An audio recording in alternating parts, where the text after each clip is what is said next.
আজকে সকালে নাস্তার জন্য আমি একটু খিচুড়ি রান্না করব। ভাবলাম যে একটু নরম করে খিচুড়ি রান্না করি। তো এর মধ্যে আমার মেয়েরা আবার বলছে আম্মু আমরা খিচুড়ি খাবো না। তো ওদের জন্য আবার একটু ঝামেলা বেড়ে গেল। তো এখন খিচুড়ি রান্না করার জন্য আমি পেঁয়াজগুলোকে কুচি করে নিচ্ছি।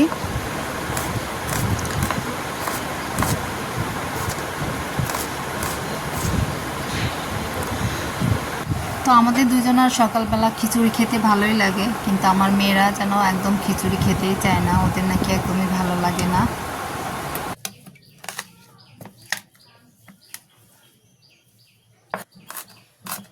এবার কিছুটা রসুন কুচি করে নিচ্ছি, তারপরে কাঁচামরিচ কুচি করে দেবো। আজকের খিচুড়িতে আমি কোনো প্রকার গরম মশলা দিব না, আজকেরটা একদম নর্মাল থাকবে, নরম খিচুড়ি তো।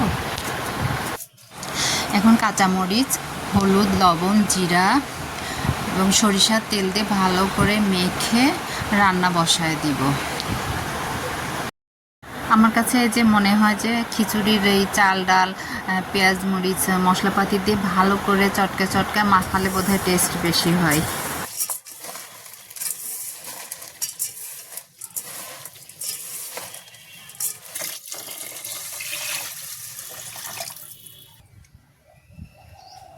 খিচুড়ি বসায় দিয়ে এদিকে আমার মেয়েদের জন্য পাউরুটি ছেঁকে নিচ্ছি।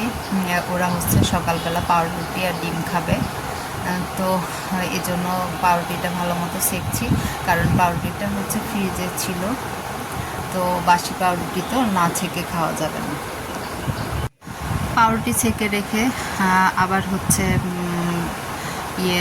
একটু আম ছুলে রাখছি, ওদেরকে একটু আম কেটে দিব। এদিকে আবার ডিম ভাজছি, একসাথে সব কিছু করছি।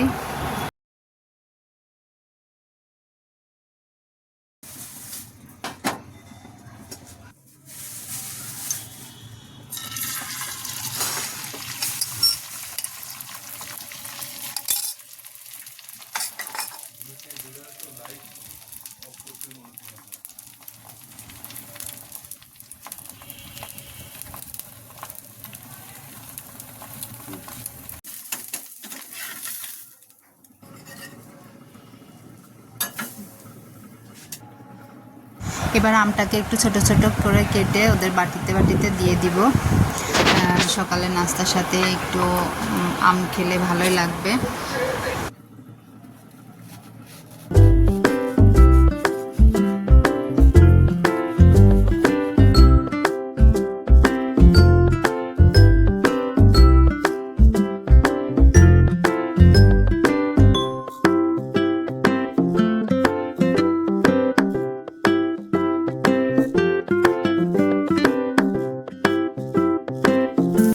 এবার আমি একটু পেঁয়াজ ভেজে খিচুড়িতে বাগার দিয়ে দিব। এভাবে নরম খিচুড়িতে বাগার দিলে খিচুড়িটা খেতে বেশি মজা লাগে।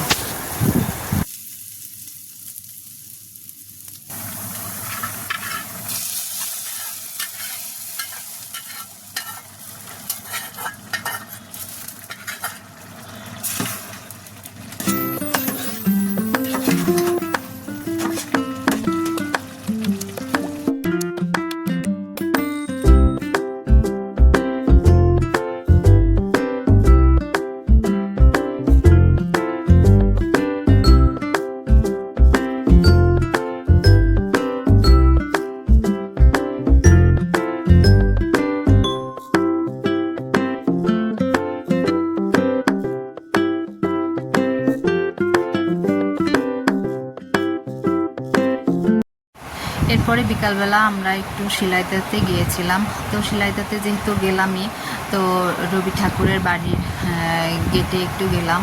ওখানে অনেকগুলো দোকান আছে, ওই দোকানের জিনিসপত্রগুলো দেখতে খুব ভালো লাগে, মাটির জিনিসপত্র অনেক। তো দোকানগুলোতে একটু ঘুরে ঘুরে মাটির জিনিসপত্র দেখছিলাম, এগুলো আমার একটু নেওয়ার ইচ্ছা আছে, দেখি